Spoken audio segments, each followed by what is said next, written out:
Hello students, आइए देखते हैं एल्काइनों के रासायनिक गुणधर्म के बारे में। Chemical property of alkynes.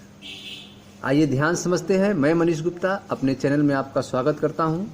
तो आइए दोस्तों देखते हैं रासायनिक गुणधर्म एल्काइनों की। एल्काइन सामान्यतया अम्लीय प्रकृति। एल्काइंस जो हैं वे सामान्यतः उनकी जो प्रकृति होती है वे अम्लीय होती हैं, युगात्मक तथा बहुलकीकरण अभिक्रियाएं प्रदर्शित करती हैं। एल्काइन सामान्यतया अम्लीय प्रकृति, युगात्मक तथा बहुलकीकरण अभिक्रियाएं प्रदर्शित करती हैं। आइए इन अभिक्रियाओं के बारे में समझा जाए। वे इस प्रकार हैं। पहला है आपका एल्काइन का अम्लीय गुण। ठीक है, तो एल्काइन का अम्लीय गुण क्या होता है इसको आप ध्यान से समझें। सोडियम धातु या सोडामाइड प्रबल क्षारक होते हैं। सोडियम धातु या सोडामाइड NaNH2 प्रबल क्षारक होते हैं। ये एथाइन के साथ अभिक्रिया करके डाइहाइड्रोजन मुक्त कर सोडियम एसिटिलाइड बनाते हैं। सोडियम धातु या सोडामाइड जो है NaNH2 जो है वह प्रबल क्षारक होते हैं। ये एथाइन के साथ अभिक्रिया करके डाइहाइड्रोजन मुक्त करके सोडियम एसिटिलाइड बनाते हैं। इस प्रकार की अभिक्रियाएं जो हैं एथेन तथा एथेन प्रदर्शित नहीं करते हैं। तो आप देख रहे हैं कि सोडियम धातु या सोडामाइड प्रबल क्षारक होते हैं। ये एथाइन के साथ अभिक्रिया करके डाइहाइड्रोजन मुक्त करते हैं, H2 को निकालते हैं तथा सोडियम एसिटिलाइड बनाते हैं।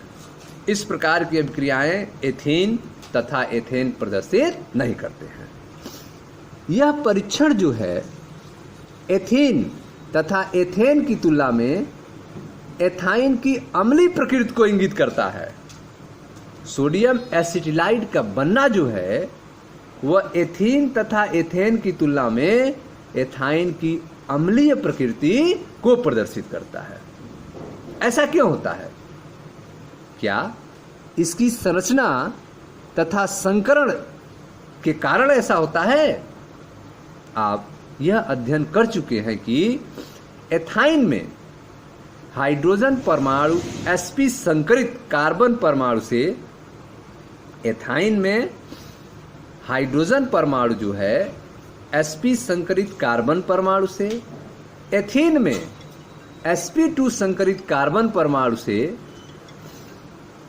तथा एथेन में sp3 संकरित कार्बन परमाणु से जुड़ा होता है।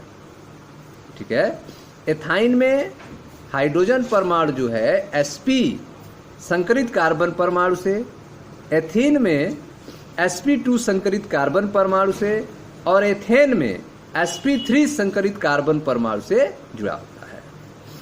एथाइन के sp संकरित कक्षक जो हैं, एथाइन के sp संकरित कक्षक में अधिकतम S गुण होता है 50%। ठीक है, एथाइन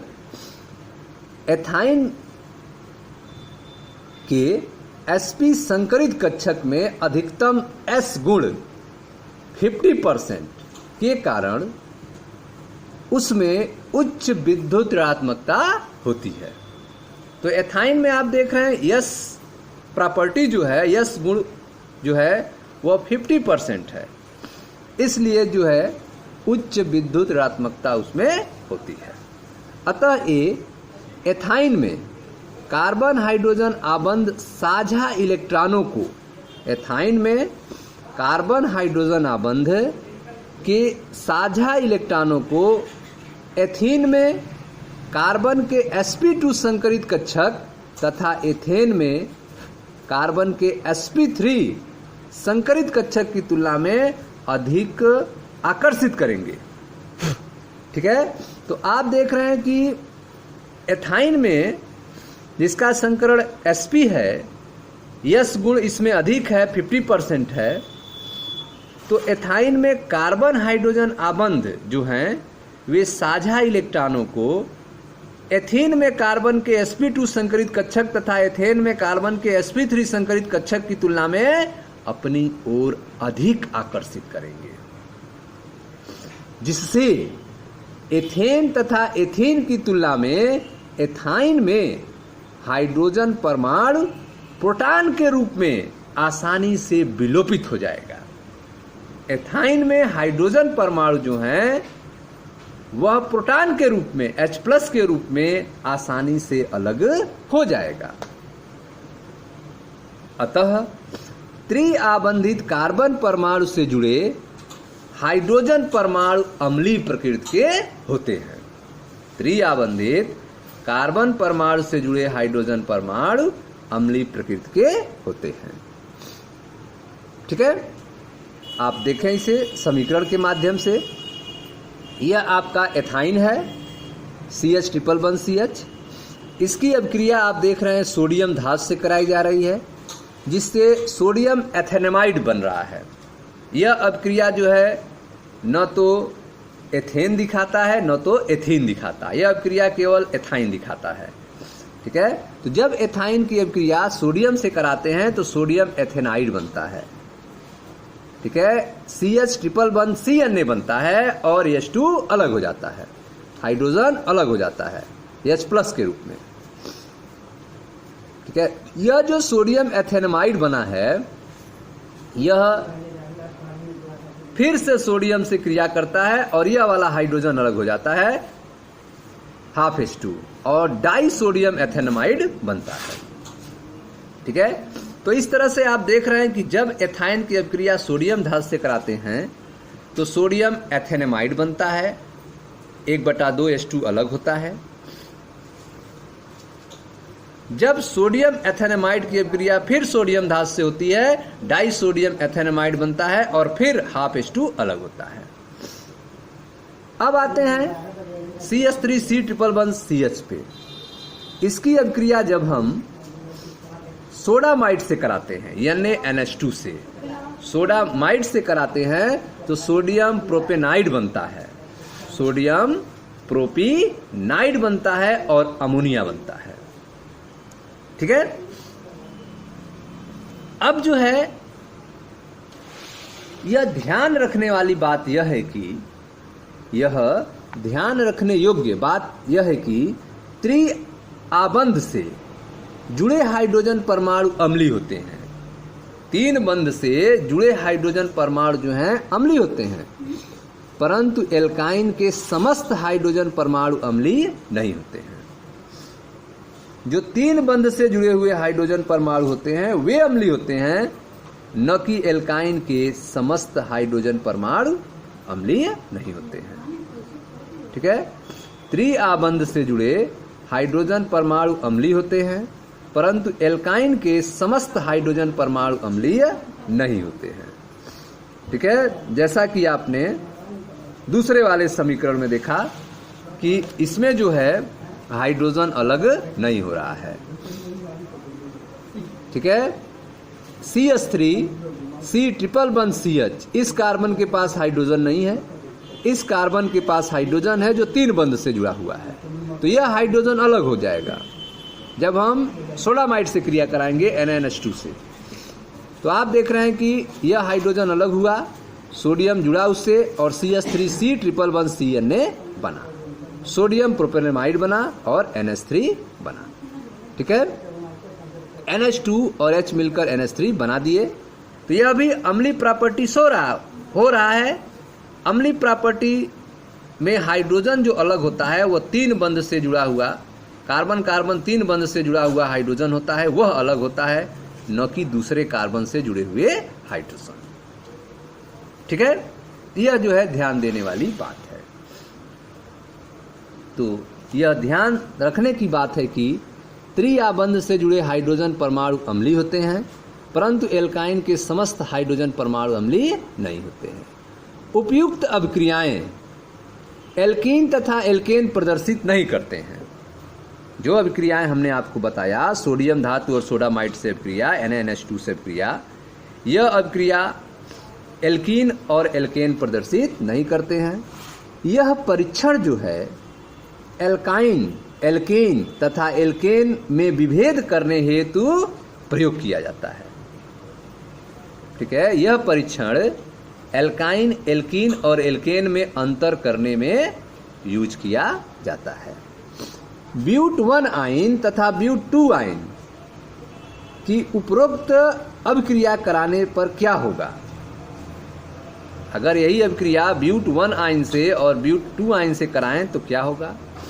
ठीक है, तो उसमें भी आप देख रहे हैं कि ब्यूट 1 ब्यूट 2 आयन से कार्बन कार्बन ट्रिपल बॉन्ड से जुड़ा हुआ अगर हाइड्रोजन है तो वह भी अम्लीय गुण दिखाएगा।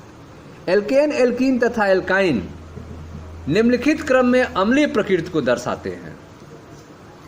सबसे ज्यादा अम्लीय जो है आप देख रहे हैं एल्काइन है, CH ट्रिपल बॉन्ड CH, उसके बाद जो है CH2 डबल बॉन्ड CH2 है और सबसे कम जो है CH3 है।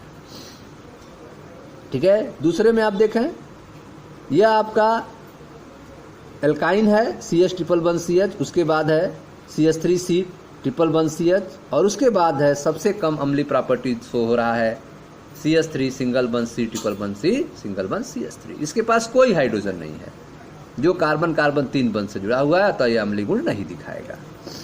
ठीक है, इस कार्बन के पास हाइड्रोजन है जो 3 बॉन्ड से जुड़ा है, यह अम्लीय गुण दिखाएगा और यह जो है दोनों हाइड्रोजन इसके अम्लीय गुण दिखाएंगे। ठीक है, तो यह जो है आपका एल्केन, एल्कीन, एल्काइन निम्नलिखित क्रम में अम्लीय प्रकृति को दर्शाते हैं। ठीक है, आगे देखते हैं। अगला जो अभिक्रिया है वह है आपका योगज अभिक्रिया, एडिशन रिएक्शन।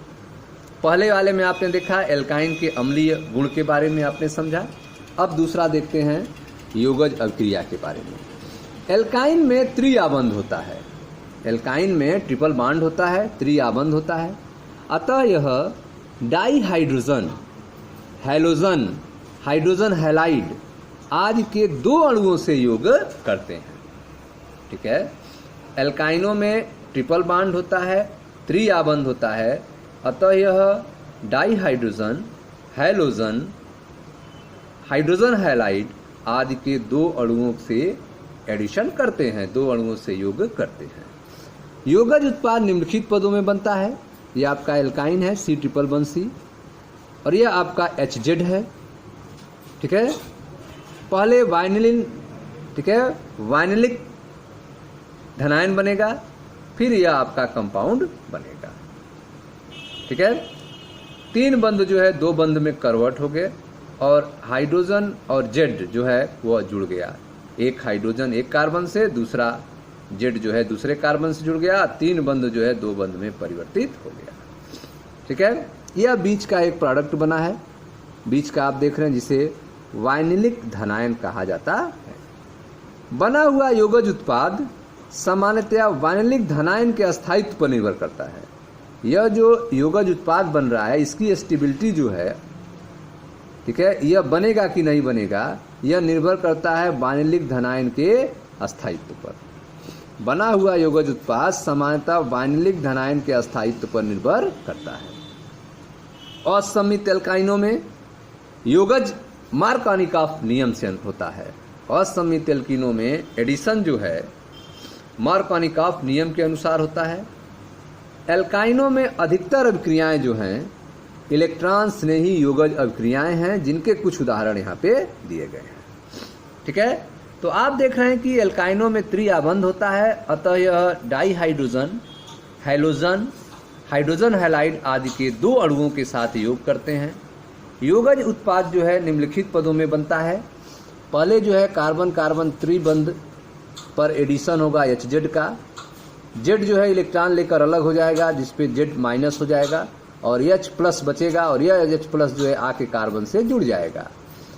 ठीक है, कार्बन से जुड़ने के कारण कार्बन पर इलेक्ट्रॉन घनत्व तो कम हो जाएगा, 3 बंध जो है 2 बंध में और कार्बन पे प्लस आ जाएगा। यह आपका वाइनिलिक धनायन है। इसका अस्थायित्व तो जो है निर्धारित करता है कि प्रोडक्ट बनेगा कि नहीं बनेगा। ठीक है, अब यह जो Z है यह इस कार्बन से आके जुड़ जाएगा और यह उत्पाद आपको मिलेगा। बना हुआ योगज उत्पाद सामान्यतः वाइनिलिक धनायन के अस्थायित्व पर निर्भर करता है। असम्मित एल्काइनों में योगज मार्कोनिकॉफ नियम के अनुसार होता है। एल्काइनों में अधिकतर अभिक्रियाएं जो हैं इलेक्ट्रॉन स्नेही योगज अभिक्रियाएं हैं, जिनके कुछ उदाहरण यहाँ पे दिए गए हैं। जैसे पहला है डाईहाइड्रोजन का संयोजन, डाईहाइड्रोजन का संयोजन। यह आपका एक एल्काइन है एथाइन CH111CH एथाइन है, प्लस H2 डाई हाइड्रोजन का एडिशन करा रहे हैं प्लेटिनम, प्लेडियम और निकिल की उपस्थिति में। उत्प्रेरक यहाँ पे प्लेटिनम या फिर पैलेडियम या फिर निकल। ठीक है, H2 का ऐड होगा, एक एक हाइड्रोजन दोनों पे जुड़ जाएंगे, CH2 डबल बंद CH2 हो जाएगा, फिर एक हाइड्रोजन अणु का यूज होगा और CH3 ट्रिपल बंद CH3 हो जाएगा। तो इस तरह से 2 हाइड्रोजन अणु का यूज हुआ है और एल्काइन जो है एल्केन में चेंज हो गया है, एथाइन जो है एथेन में चेंज हो गया है। प्रोपाइन लेते हैं, CH3C ट्रिपल बंद CH, ये आपका प्रोपाइन है। H2 प्लेटिनम, पैलेडियम या निकिल की उपस्थिति में यह चेंज होगा पहले प्रोपीन में, फिर एक अणु हाइड्रोजन का एडिशन होगा और यह प्रोपेन में चेंज हो जाएगा। तो प्रोपाइन पे हाइड्रोजन का योग होने से प्रोपेन प्राप्त होता है। दूसरा, हैलोजनों का संयोजन। हैलोजनों का संयोजन देखें आप, यह आपका प्रोपाइन है, CH3C ट्रिपल बंद CH अर्थात प्रोपाइन। इस पर हैलोजन का संयोजन हो रहा है ब्रोमीन का। एक एक ब्रोमीन जो है इस कार्बन से जुड़ जाएंगे, जिससे आपको CH3CBr डबल बंद CHBr बनेगा, 1,2 डाई ब्रोमो प्रोपीन बनेगा। फिर एक अणु ब्रोमीन का जुड़ेगा, जिससे यह 2 बंद समाप्त होगा और यह CH3CBr ऊपर Br नीचे CHBr अर्थात 1122 टेट्रा ब्रोमो प्रोपेन बनेगा, 1122 टेट्रा ब्रोमो प्रोपेन प्राप्त होगा। ठीक है, इस संकलन पर, इस एडिशन पर ब्रोमीन का लाल नारंगी रंग विरंजीकृत हो जाता है। इस एडिशन के कारण ब्रोमीन का जो कलर है, लाल नारंगी रंग है, वह कलरलेस हो जाता है, विरंजीकृत हो जाता है। अतः इसे असंतृप्तता के परीक्षण के लिए प्रयोग किया जाता है। ठीक है, असंतृप्तता के परीक्षण के लिए ब्रोमीन का एडिशन करा के आप प्रदर्शित कर सकते हैं कि असंतृप्त है कि नहीं है आपका दिया हुआ कंपाउंड।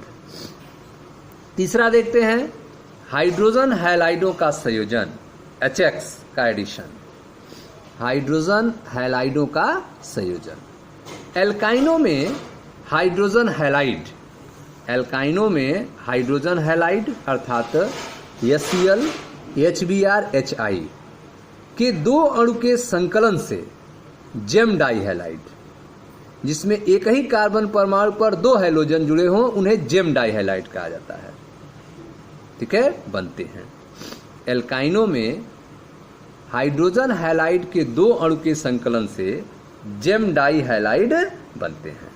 यह आपका एल्काइन है, CH ट्रिपल बंद CH, HBr के एक अणु का पहले एडिशन होगा, जिससे बनेगा आपका 2 ब्रोमो प्रोपीन, फिर HBr का एक अणु का एडिशन होगा और बनेगा आपका CH3CHBr3, 1,1 die bromo ethane, 1,1 die bromo ethane. यह ब्रोमीन जो है इसी कार्बन से पहले भी एक ब्रोमीन जुड़ा था, दूसरा ब्रोमीन भी इसी कार्बन से जुड़ा है, अतः यह जेम डाई हैलाइड कहलाता है।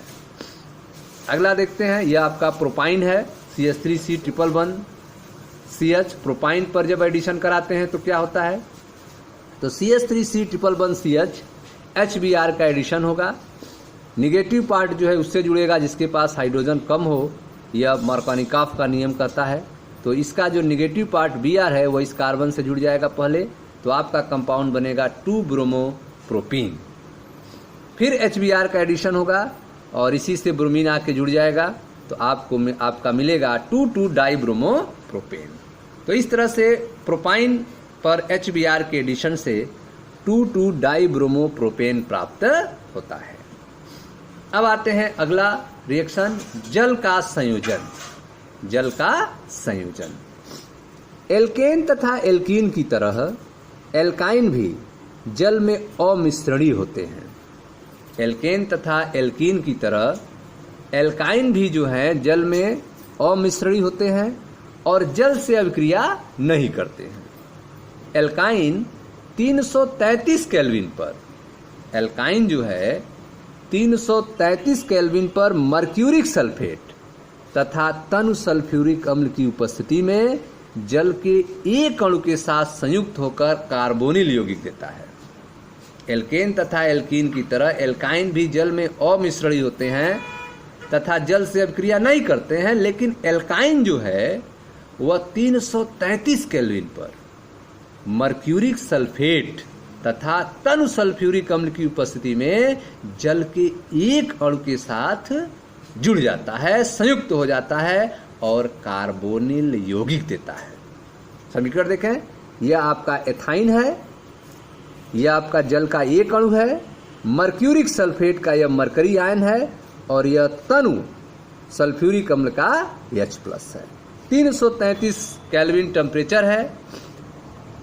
OH जो है इस कार्बन से आके जुड़ गया, दूसरे कार्बन से हाइड्रोजन जुड़ जाएगा, इस तरह से यह आपका कंपाउंड बनेगा CH डबल बॉन्ड CHOH। इसका समावयवन होगा, आइसोमर इसका बनेगा और इसमें आप देख रहे हैं हाइड्रोजन जो है शिफ्ट हो जाएगा, यहाँ पे CH3 C double bond O और H हो जाएगा। CH3 C double bond OH अर्थात एथेनॉल प्राप्त हो जाएगा।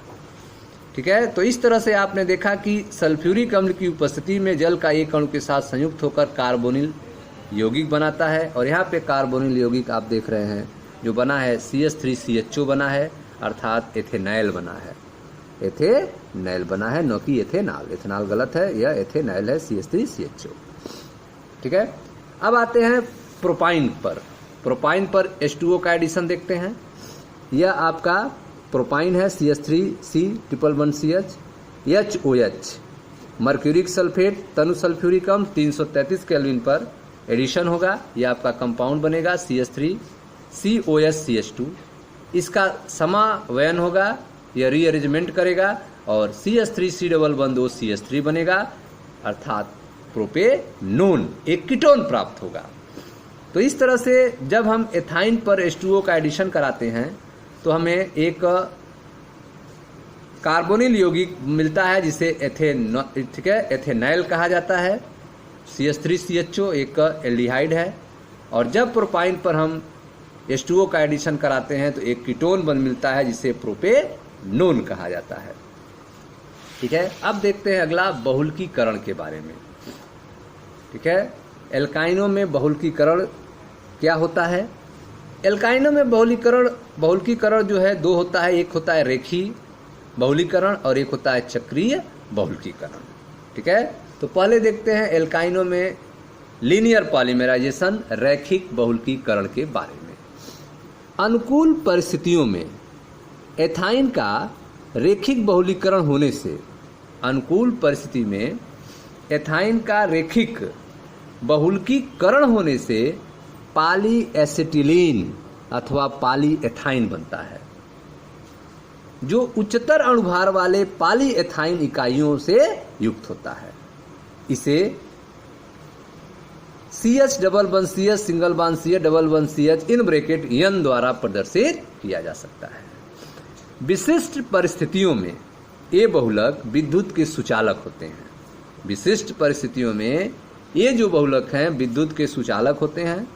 अतः पॉलीएसिटिलीन की इस फिल्म का उपयोग बैटरियों में इलेक्ट्रोड के रूप में किया जाता है। धातु चालकों की अपेक्षा यह फिल्म हल्की, सस्ती और सुचालक होती है।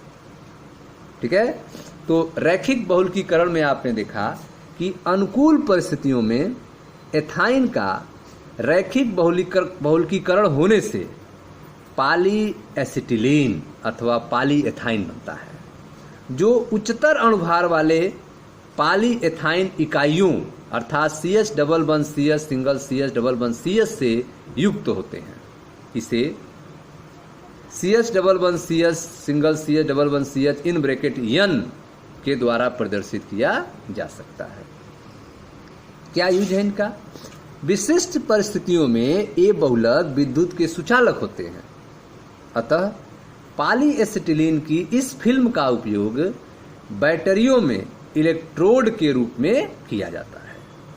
धातु चालकों की अपेक्षा यह फिल्म हल्की, सस्ती तथा सुचालक होती है। ठीक है, अब दूसरा पार्ट देखते हैं चक्रीय बहुलकीकरण के बारे में। एथाइन को लाल रक्त, लाल तप्त लौह नलिका में, एथाइन को लाल तप्त लौह नलिका में 873 केल्विन पर प्रवाहित कराने पर उसका चक्रीय बहुलकीकरण हो जाता है। एथाइन को लाल तप्त लौह नलिका में 873 केल्विन पर प्रवाहित कराने पर उसका चक्रीय बहुलकीकरण हो जाता है। एथाइन के 3 अणु, एथाइन के 3 अणु बहुलकीकृत होकर बेंजीन बनाते हैं। एथाइन के 3 अणु जो हैं बहुलकीकृत होकर बेंजीन बनाते हैं, जो बेंजीन व्युत्पन्न रंजक, औषधि तथा अनेक कार्बनिक यौगिकों के प्रारंभिक अणु होते हैं। यह एलिफैटिक यौगिकों को एरोमेटिक यौगिकों में परिवर्तित करने की सर्वोत्तम पथ है। एलिफैटिक यौगिकों को एरोमेटिक यौगिकों में चेंज करने की सर्वोत्तम विधि है। यह आप देख रहे हैं एथाइन के 3 अणु हैं, CH111CH के 3 अणु हैं। इनको रक्त तप्त लौह नलिका में 873 केल्विन पर प्रवाहित किया गया है, जिससे यह बेंजीन में कन्वर्ट हो गए हैं। यह आपके एरोमेटिक कंपाउंड है जो चेंज हो, एलिफैटिक कंपाउंड है और चेंज हो रहे हैं एरोमेटिक कंपाउंड में। ठीक है, तो चक्रीय बहुलकीकरण के द्वारा एथाइन से बेंजीन प्राप्त किया जा सकता है। कैसे? एथाइन को लाल तप्त लौह नलिका में 873 केल्विन पर प्रवाहित करने पर उनका चक्रीय बहुलकीकरण हो जाता है। एथाइन के 3 अणु बहुलकीकृत होकर बेंजीन बनाते हैं, जो बेंजीन व्युत्पन्न रंजक, औषधि तथा अनेक कार्बनिक यौगिकों के प्रारंभिक अणु होते हैं। यह एलिफैटिक यौगिकों को एरोमेटिक यौगिक में परिवर्तित करने का सर्वोत्तम पथ है। ठीक है, अब जो है एक उदाहरण समझते हैं। उदाहरण है आपका, आप एथेनोइक अम्ल को बेंजीन में कैसे परिवर्तित करेंगे। एथेनोइक अम्ल CH3COOH से बनाना है बेंजीन। कैसे बेंजीन बनाएंगे? ठीक है, यह आपका एथेनोइक अम्ल है CH3COOH। इसकी अभिक्रिया सोडियम हाइड्रोक्साइड से कराएंगे जलीय माध्यम में, जिससे हमको सोडियम एसीटेट प्राप्त होगा CH3COONA। इसकी अभिक्रिया सोडा लाइम से कराएंगे, गर्म करेंगे, जिससे हमको मेथेन प्राप्त होगा। इस मेथेन का क्लोरीनेशन कराएंगे, क्लोरीन से अभिक्रिया कराएंगे प्रकाश की उपस्थिति में, जिससे मेथिल क्लोराइड बनेगा। इस मेथिल क्लोराइड का उड्स अभिक्रिया कराएंगे सोडियम और शुष्क ईथर की उपस्थिति में, जिससे हमें एल्कीन प्राप्त होगा, अर्थात एथीन प्राप्त होगा CH211CH2। यह सही है? नहीं। जब मेथिल क्लोराइड की अभिक्रिया वुड्स अभिक्रिया कराएंगे सोडियम और शुष्क ईथर की उपस्थिति में, तो हमें एल्केन प्राप्त होगा, एथेन प्राप्त होगा, C2H6 प्राप्त होगा, एथेन। एथेन का क्लोरीन से क्रिया कराएंगे, जिससे हमें एथिल क्लोराइड प्राप्त होगा। इस एथिल क्लोराइड का एल्कोहलिक KOH और NaNH2 से क्रिया कराएंगे, जिससे हमें एक एल्कीन प्राप्त होगा, एथीन प्राप्त होगा CH211CH2। अब इस एथीन की अभिक्रिया ब्रोमीन से कराएंगे उष्मा की उपस्थिति में, जिससे CH2Br सिंगल बन CH2Br बनेगा। इसकी अभिक्रिया एल्कोहलिक KOH से कराएंगे, जिससे CH211CHBr प्राप्त होगा। ठीक है, फिर इसकी अभिक्रिया सोडियम NaNH2 से कराएंगे, जिससे आपको एक एल्काइन प्राप्त होगा, एथाइन प्राप्त होगा। अब एथाइन का लाल तप्त लौह नलिका 873 केल्विन पर प्रवाहित करेंगे, आपको बेंजीन प्राप्त होगा। तो इस तरह से आप देख रहे हैं एथेनोइक अम्ल को बेंजीन में कन्वर्ट करने की डायरेक्ट विधि नहीं है, इसको कन्वर्जन करते हैं। पहले एथेनाइक अम्ल को NaOH एक्वस मीडियम में अभिक्रिया कराते हैं, जिससे सोडियम एसीटेट बनता है, CH3COONA बनता है। फिर सोडा लाइम के साथ गर्म करते हैं, मेथेन बनता है। मेथेन का क्लोरीन से अभिक्रिया कराते हैं, प्रकाश की उपस्थिति में मेथिल क्लोराइड बनता है। मेथिल क्लोराइड का सोडियम और शुष्क ईथर में अभिक्रिया कराते हैं, वुड्स अभिक्रिया, जिससे हमें एथेन प्राप्त होता है, C2H6 बनता है। इसकी क्लोरीन से अभिक्रिया करते हैं, जिससे एथिल क्लोराइड बनता है। एथिल क्लोराइड का एल्कोहलिक KOH NaNH2 से क्रिया कराते हैं जिससे हमें एथीन प्राप्त होता है, CH2 डबल बॉन्ड CH2 प्राप्त होता है। एथीन का ब्रोमीन से क्रिया कराते हैं उष्मा की उपस्थिति में जिससे हमें 1,2-डाइब्रोमो, ठीक है, 1,2-डाइब्रोमो एथेन प्राप्त होता है, CH2Br सिंगल बॉन्ड CH2Br प्राप्त होता है। इसका एल्कोहलिक KOH से क्रिया कराते हैं जिससे CH2 डबल बॉन्ड CHBr प्राप्त होगा। फिर इसका NaNH2 से क्रिया कराते हैं जिससे एथाइन प्राप्त होता है, CH ट्रिपल बॉन्ड CH प्राप्त होता है।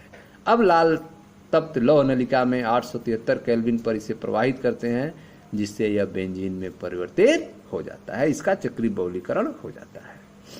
ठीक है स्टूडेंट्स, तो यह था आपका केमिकल प्रॉपर्टी ऑफ एल्काइन। ठीक है स्टूडेंट्स, मैं मनीष गुप्ता अपने चैनल में आपका स्वागत करता हूं। वीडियो को लाइक करें, शेयर करें, चैनल को सब्सक्राइब करें। धन्यवाद दोस्तों।